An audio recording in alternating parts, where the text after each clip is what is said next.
Препукувања кој е власта, кој опозиција, парање за нови предвремени парламентарни избори, но и порака дека тоа нема да се случи бидејќи веќе има парламентарно мнозинство. Вака помина и денешното продолжение на конститутивната седница во законодавниот дом помеѓу пратениците. Бројни реплики од пратениците на Груевски по некое процедурално јавување од Алијансата на албанците ДУИ и СДСМ.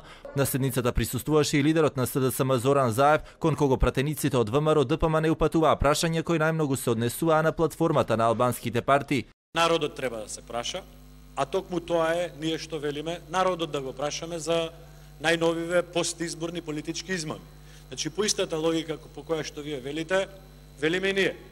Второ, нема никаков проблем ВМРО ДПМН и коалицијата за подобра Македонија да оди во опозиција, но повторно, господине Поцков, за тоа треба народот да одлучи. Оној ист народ кој што пред 3-4 месеци одлучи ние да бидеме победничка партија, а вие да бидете втора партија.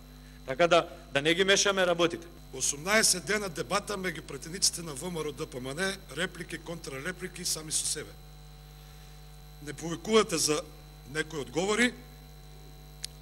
Се тоа на штета нашите граѓани на кои сите се повикуваме, бараат решавање на реалните проблеми.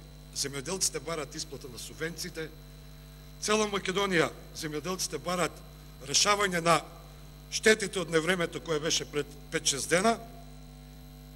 И тоа сето вие го кочите со вашите дискусии и не дозволувате формирање избор на председател на собранието и формирање на влада. Почитуван колега, вие исто така нагласивте дека барате Охридскиот рамковен договор да се почитува и во општините каде што има македонци помали етникуми. И ние бараме да се почитува Охридскиот рамковен договор во Тетово и Гостивар. Во Гостивар има улици и кои што се именувани Јана, Маршал Тито или Сталинградска или пак Ленинградска. Ние треба да смогнеме сили и да говориме за иднината, заедничката иднина на оваа држава, за иднината меѓу двете мнозински заедници во оваа држава, иднината на албанскиот народ и македонскиот народ во оваа држава. Остануваат уште нешто помалку од 40 пратеници кои се јавиле за говор, а повеќе од 10 веќе го искористиле ова право.